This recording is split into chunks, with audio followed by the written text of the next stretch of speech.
This is Jennifer Graeser Dornbush, and my book is called The Coroner.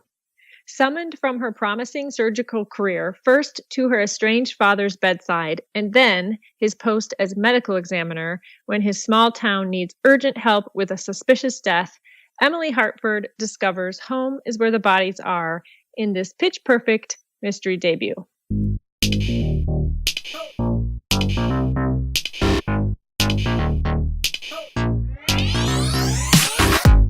Book lovers unite! I'm Demethius Jackson, and you're listening to the Chapter 1 podcast. The greatest stories ever written all begin with Chapter 1. In each episode, our guest authors will share their first chapters with you. So when I select authors to interview, I not only try to find people with interesting books, but I also look for authors who have interesting stories with how they created those books. And today's guest happens to be that type of person. Today, I'll be speaking with Jennifer Dornbush. She's the daughter of a medical examiner who now spends her days writing crime fiction and also teaching others how to write crime fiction. Needless to say, she grew up in a very interesting world, one that we aren't always privy to, except for sometimes in the worst of situations. In fact, my only encounter with the medical examiner actually came when a close relative passed away. I remember it was the middle of the night, and we were there with the police, and they were there doing whatever routine police officers do when someone passes away. And then outside, this car pulls up, and out steps this guy with this big brim hat. He comes in and introduces himself to us as the city medical examiner. Then he went into the room, examined the body, did his investigation, asked us a few questions, and then determined that the passing was due to natural causes. And then he left out, got back in his car, and drove away as quickly and as mysteriously as he came. And that was it. So it'll be interesting talking with Jennifer because, like I said, this is the world she grew up in. And not only will she be able to shed some light into this world that we all don't usually get to see, but she'll also discuss her book, which is called The Coroner, and how her past experiences have influenced her writing today. And it starts right now.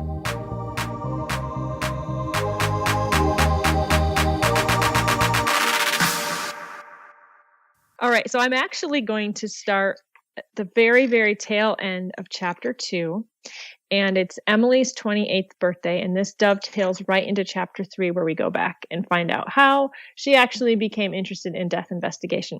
So when we meet Emily, she's living in Chicago. She's 28. She's a brilliant surgical student in her surgical residency, and she has run away from home, though. So she kind of has this demon in her past where she's become estranged from her father.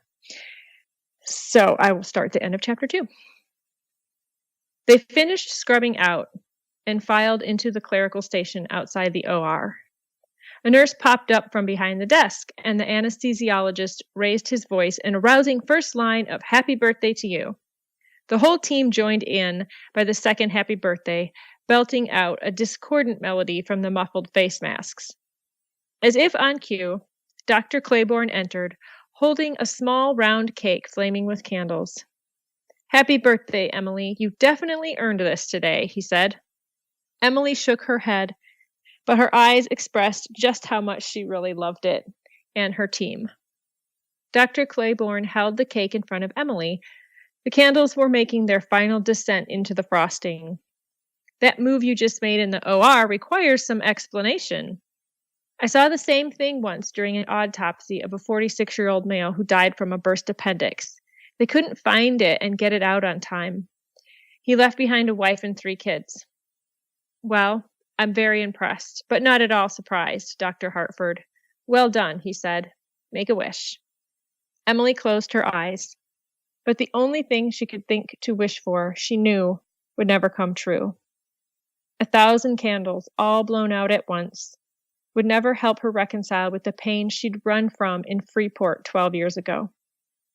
Instead, she wished that Brandon would do something spectacular for her birthday. It was a safe wish, one she could bet on. Eyes still closed, Emily drew in a breath and extinguished the candles in an exaggerated exhalation. The crowd around her broke into applause, and when she opened her eyes, all the candles were smoking. 15 years earlier, on Emily's 13th birthday, 13 smoking candles wafted up from her birthday cake toward the chandelier hanging over the Hartford's formal dining room table. Hartford family birthdays were special occasions and were always celebrated with china and cloth napkins. "So, what did you wish for?" said Mary, Emily's mother. Mary and Robert had declared that 13 was a significant milestone in the Hartford home, and Emily would be granted a special birthday wish. Anything she wanted, within reason. Emily was usually very low-key and easy to please. She liked simple, practical things and rarely asked for much. She had decided on her birthday wish months ago, and she had been dropping hints to her parents. Maybe she wanted a bike, or a Caribbean cruise, or a shopping spree to the outlets like her best friend had gotten. Secretly, none of it was true. Emily wanted something much closer to home. She was about to answer her mother when the landline rang from the kitchen. Mary looked up at Emily as she dumped a large scoop of ice cream in a bowl next to a piece of cake. "Are you expecting a call from one of your friends?" said Mary, as the phone rang a second time. "No, everyone wished me a happy birthday at school." "Could it be your mother?" Robert asked Mary. "Grandma called me after school," said Emily, and the phone rang a third time. "Then that can only mean one thing," said Mary, turning to Robert. "Never fails." "I think my wish just came true," Emily said under her breath. What do you mean?" said Mary. Robert rose on the fourth ring and rushed into the kitchen to grab the phone before the answering machine picked up the call. "Dr. Hartford speaking," said Robert. Emily had one ear to the kitchen as Mary placed a bowl in front of her. "I just hope he can stay long enough to finish your birthday dinner. You only turned 13 once," said Mary. Emily only heard this kind of frustration in her mother's tone when death interrupted family celebrations or holidays, and it always did, without fail. From the kitchen, Emily heard her father ask his usual round of questions. "What's the address?" "Uh-huh. Is that across from the Strong's farm?" "Yeah. Dangerous corner there. Third accident this year." "Okay. Are the police there?" "Have they cordoned off the area?" "I see. Okay. Give me 20 minutes. When Robert returned to the table, a plate of cake and ice cream waited at his place, but he didn't sit. "I'm so sorry. I can't stay. Mary, can you wrap this up for me, please, and throw it in the freezer? You guys don't wait for me." He slid the plate to her, and she took it back. Emily hated that all too familiar disappointment that sucked celebration out of the room. "What happened?" said Mary. "Single car fatality, 2 victims." "Anyone we know?" asked Mary. "I don't have names yet," meaning you won't say. "You know I can't." "Was it someone from school?" said Emily. "Why do you always assume it's someone from school?" said Mary. "I'm just curious." "Morbidly so, I'm afraid," said Mary. "Look how you're raising me. Can you blame a girl?" Mary gave her a small smile. "I don't think it's anyone from your school," Robert said. The vague nugget was enough to give Emily a silent sigh of relief. She was grateful that this call had not been one of the harder cases her father commonly investigated, like a suicide, house fire, or worse, homicide. She wasn't sure she was ready to attend one of those yet.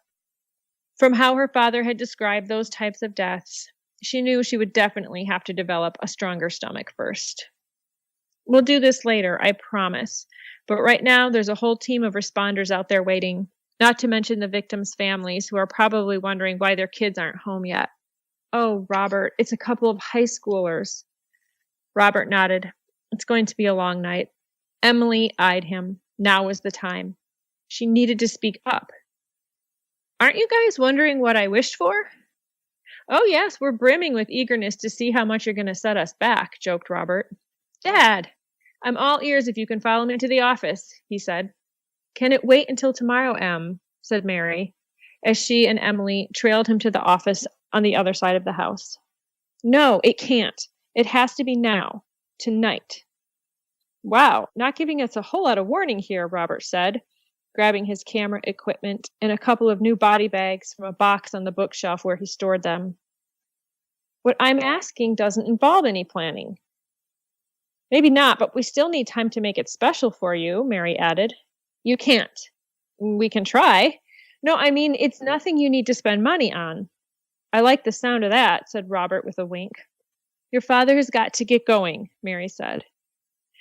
I know, and I want to go with him, Emily said, eliciting a startled reaction from both parents. Robert looked to Mary. On a case? Yes, I want to see what Dad does, and I want to attend the autopsy. Can she do that legally, I mean? Asked Mary. Well, we're not dealing with a crime scene here, so as long as she doesn't get in the way, I don't see why not, said Robert. It's different than looking at the pictures you sometimes see on Dad's desk, said Mary, drawing a concerned look. I know, but Dad's always saying how it's the best way to learn anatomy, which I'm going to need if I'm going to be a doctor. She makes a good point, said Robert. These are real people. Young people, not much older than you. How are you going to handle seeing them on that table cut up? I'll try to think of it like the baby pigs we dissected in science. Except smellier, Robert said. And if at any time during this you don't feel good or it's upsetting you, you can just leave. Just step out, okay, honey? Okay. But I'll be fine. I've thought about this, said Emily. Mom, can I? It's not as surprising, I guess, having grown up all around this, Mary said after considering it for a moment. I'm okay with this as long as your father is. He's the one who has to watch you. Probably best you stay in the car while we're examining the scene, said Robert.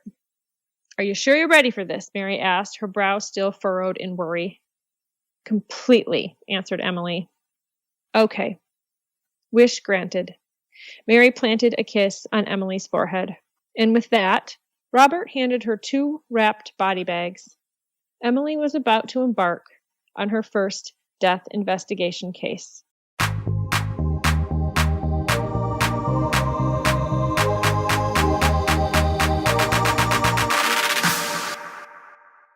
How do I find the right keywords for my book? Or how do I even start writing a book in the first place? These questions and more are answered in the new Chapter 1 podcast, Ask Me Anything video series, available on YouTube.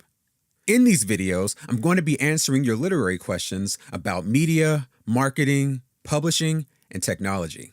So think about anything you've ever wanted to know about writing, publishing, and promoting a book, and then send those questions to info@ch1podcast.com. To access these videos, just click the link in the show notes or search for Chapter 1 Podcast on YouTube. So that we have some context, let's talk a little about your background first, and then we can delve into your book. Sure.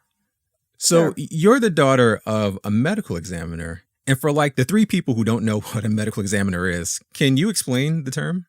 Absolutely.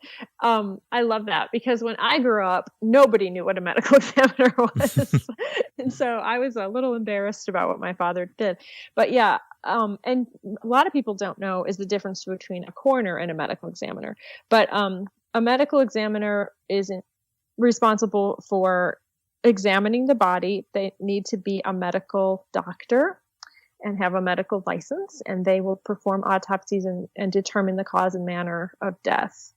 A coroner does not have to have a medical degree and does not do the autopsy, but they can do all the investigations surrounding the death.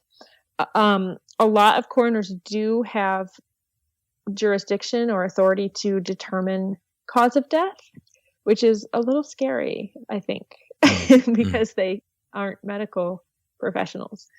Yeah. And coroners are typically elected positions. So like you and I could be a coroner if we just got elected and we could be saying how people died, even though we didn't really know.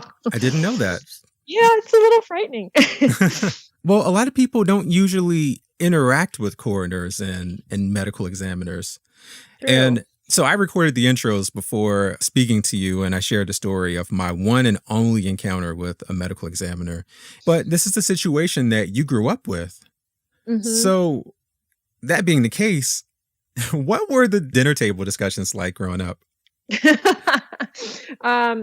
Yeah, the dinner table discussions were always lively. I don't know if I should say a lot, but it was not uncommon for my dad to talk about his work Sure. around the dinner table. So we had to develop kind of strong stomachs Hmm. for that. But a lot of times it was not out of like sensationalism, or it was more a teaching, something that he was trying to teach us, because maybe it was a person who died from drunk driving. So a lot of the things that were discussed around the nature of death investigation were learning lessons for us Yeah. kids. Similar to your character Emily, you too experienced your first fatality investigation at a young age. I did. I was younger than Emily, and I was 8. And it wasn't as I didn't ask for it in the way that Emily did. Obviously, I didn't really even know that's what we were doing, but there was a plane fatality. There was a small plane that went down near the airport, and I believe it was just a situation where it was foggy, really foggy that night, and they just misjudged the where the ground was. No. So I think 3 people were killed, and then that was on a Saturday night. And so my dad went out, and the police, and of course they're doing their whole investigation. But it's very dark. It's dark and foggy, and a plane crash is a very spread out kind of accident. It could be spread over, hundreds and hundreds of yards. So they did the best they could to clean up the accident and recover the remains, because also at that point, the people aren't usually fully intact, unfortunately. So the next day was a Sunday, and my mom, my dad, my sister, and I, we all go off to church. We're all dressed in our little Sunday best. And after church, my dad was like, I want to drive past the airport again and take a look at the field now that it's daylight and I can see better. There's just some areas I want to check. I'm not sure we got everything. So we drove over there. And again, like, I'm 8, my sister probably would have been 5 or 6. And we really didn't, we're not fully comprehending what's going on here. But we got there, and my dad asked, "Hey, do girls want to come out, take a walk with me in the field?" So we said, sure. We get out, we're in our dress shoes, basically, and little, white Sunday school socks, tramping through this field. And he told us, "I just want you to keep your eye on the ground and look for anything that looks like it shouldn't be there. If it's not a stick or a piece of grass or a stone, or just anything that looks like it's not part of nature." And so I don't remember who found the pieces, but we ended up finding 2 pieces of remains, and one was a piece of skull and one was brain matter. Oh, wow. Yeah. And they were small, but yeah, I just remember when we did find them, and again, I don't know if it was me or my dad or my sister, he showed them to us, and then he explained to us, well, this is what this is. This is a piece of skull, and it's made of bone, and it's like a helmet. It protects the brain, and it very, in a kid way, but like a very biological. Yeah. Yeah. Good times. Well, how did that affect you growing up? It's funny because I didn't know any differently. Like, that's just how things were. There were,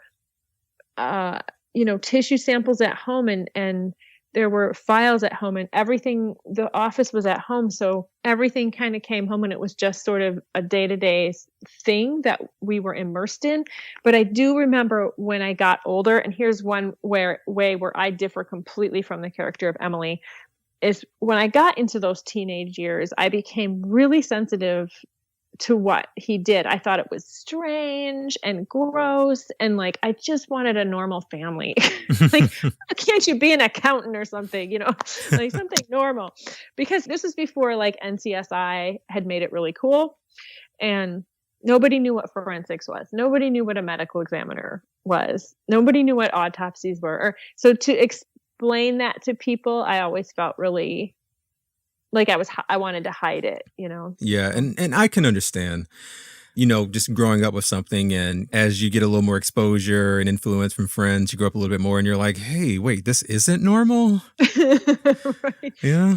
Not everybody has body parts in their freezer. Wait a minute. Yeah. Wait a second. Did you ever keep a journal or a written account of some of your experiences? I have kept journals since I was a little girl because I always knew I was going to be a writer. And I'd have to go back and see if I think my journals had mostly to do with just like everyday kind of stuff that kids go through, not so much the death investigation stuff, because that was like what Dad did, But we have this oral history in our household. Like there's the stories that always get told, right? When the cousins and the aunts and uncles or visitors come and we start telling the stories of what life was like. So later I went back, and between me and my mom, we started writing down some of these kind of very interesting cases or interesting things that happened. So I guess in that sense, I have a journal of it, but I didn't journal it at the time. Okay. Well, the reason I was asking that question, because I was wondering at what point you decided to start writing crime dramas professionally. Late, very late, because like I said, I always knew I was going to be a writer, but it wasn't until I started studying screenwriting a while ago. Like this book actually started as a script. This was my first script that I attempted in 2002, 2003, because I'm a screenwriter. That's where my training is mostly. And then I transitioned to novels rather recently within the last 4 years. So yeah, when you're kind of looking at like, what kind of writer am I going to be? That's when I decided, I'm really gravitating towards like all this crime stuff. I wonder why. And it really honestly took me a while to connect the fact I had all this background and this knowledge. Because again, for me, it was just like how I grew up. There was nothing unusual or different about it. That's when I started to kind of connect. Oh, wow, I have all this stuff that I sort of took for granted. Yeah. Well, it's interesting because most of the authors I speak with, they're doing the opposite. They're novelists and they're, book writers, essayists, and they're trying to make the transition into script writing and screenwriting. So where did the character of Emily come from? Did she pop in your head or was she always with you? Yeah. So Emily, she originally started as a teenager, and then I wanted to age her up because as I wrote many variations of this script, I was getting feedback from producers and like, oh, nobody wants to make a show about a teenager, blah, blah, blah. Now the landscape has changed a lot since 2002. But I decided to age her up. And then she became really an amalgamation of myself and my two sisters, the three of us. My middle sister is actually more like the forensic Emily. She was the one who actually did more of the medical autopsy kind of stuff with my dad. She definitely went on more cases with him than I did. And she just kind of had more of that interest in it. And she actually just had a tougher stomach than myself and my other sister. And then I'm definitely the Emily who like, the prodigal daughter. Like I left, I went to the big cities. I'm living out my dream. I'm doing it. I'm living out my dream. And, none of us are estranged from the family. But I'm just more the adventurous side of Emily. And my youngest sister, she gets the blessing of, she actually went back home. And so I love that she went, back home living in the place where we grew up and having that sort of lovely, wonderful, simple country life, that I wish I could have, but I can't because I'm in LA. So yeah, it's kind of a little bit of all of us. I hear you. Okay. And that makes sense. Within the story, you're exploring some pretty emotional themes in addition to the overall drama that's unfolding. Emily is dealing with her father's condition, with elements of her past, in addition to navigating this life and death situation. So as I was reading, the word confrontation kept popping in my head. Is that like your overall theme, you think? Because Emily's pretty hardcore. Like she's not running away from any of these emotional or physical threats in the story. Yeah. Ooh, that's that's interesting.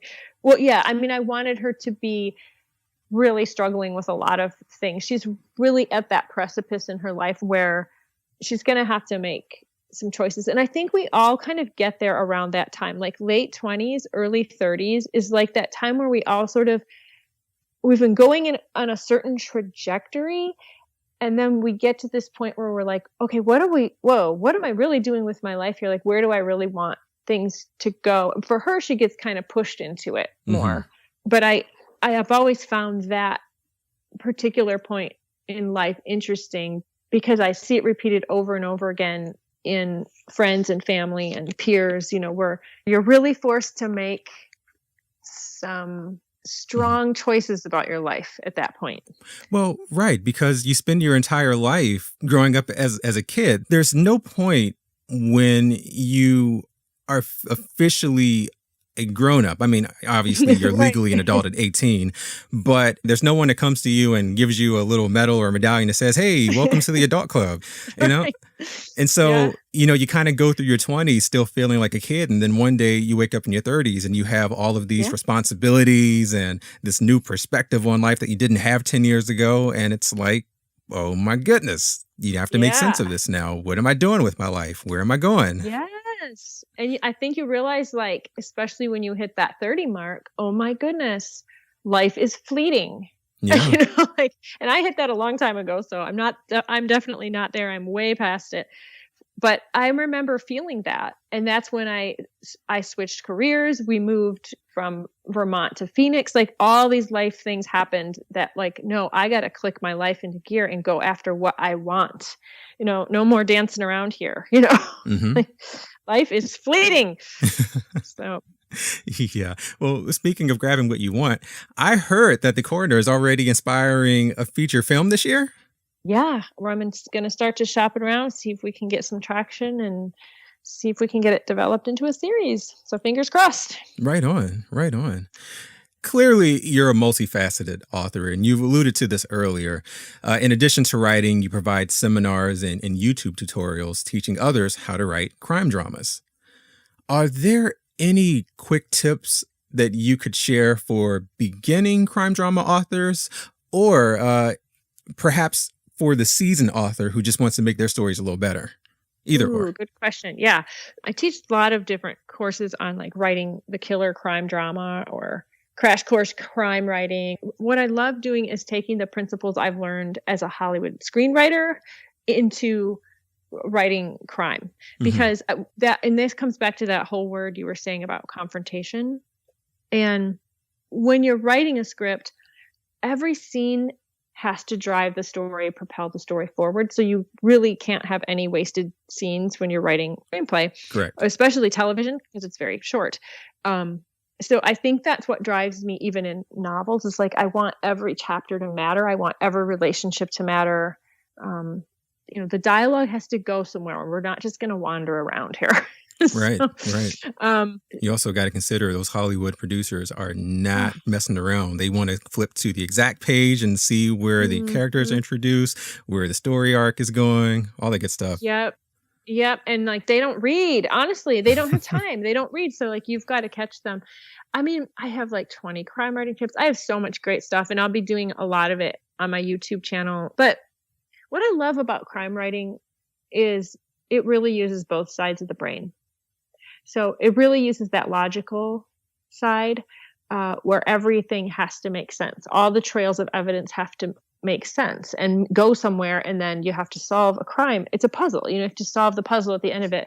But then you also use the other side of the brain, that's the very emotional arcs, and the kind of alluding to what you were saying about, like, oh, she's got all this conflict going on with her father, and then the love interest, and then the crime that she has to solve. And so all those are emotional arcs that she also has to solve. Or, go from point A to point B. Is she going to stay with the fiance or not? What is going to happen with the old sweetheart? How is she going to be able to resolve things with her father, and how's that going to look? I love using Save the Cat as my story structure. I think it's very important, especially if you're a newbie crime writer. Getting the structure will save you so much time and frustration. So I always make sure that the spine of my story is super solid before I sit down to write. I'll spend months just on the spine and just outlining basic scenes. What's going to happen in this chapter, and then this chapter, and this chapter, to make sure that I have not only the plotting all figured out, but then also the emotional arc. She starts at this point, chapter 1, at the end of the book, where do I want her to land? And you said Save the Cat? Save the Cat by Blake Snyder.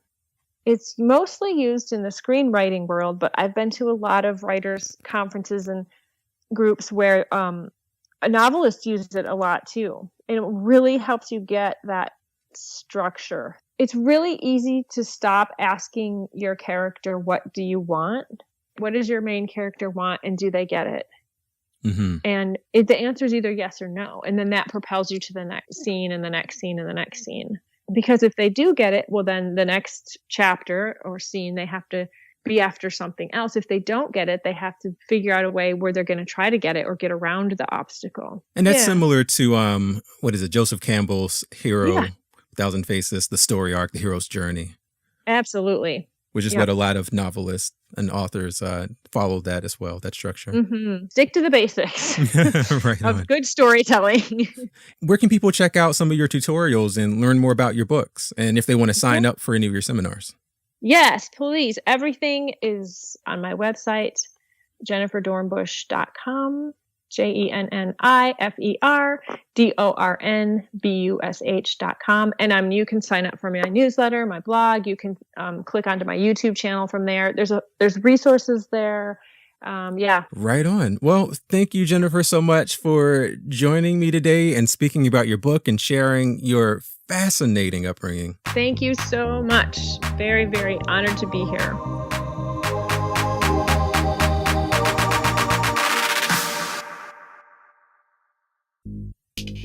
And with that, we're going to wrap up another episode. Thanks again to Jennifer for speaking with us today and shedding some light into a really interesting subject. If you have any questions or comments for her or for me, or you know an author who you think would be a good fit for the show, let me know. Connect with me on social media. I don't even know where I am anymore. I'm assuming Facebook, maybe Twitter, YouTube, or send an email to info@ch1podcast.com. Check out ch1podcast.com, where there you can listen to previous episodes and hopefully find your next favorite author. Subscribe to us on iTunes, Google Play, Stitcher, SoundCloud, Overcast, and basically everywhere podcasts can be downloaded. Leave us a 5-star review, and most importantly, tell everyone you know about the show, because that's how we grow. And Chapter 1 Podcast is also on Patreon. So if you like to become a Patreon of the show, go to patreon.com and search for CH1 Podcast, or click the link in the show notes. Thank you all for continuing to support the show, for all of the messages I receive each week, and for those who look forward to hearing the show each time it comes out. All right, I think that's it for me. You all stay awesome. Till next time.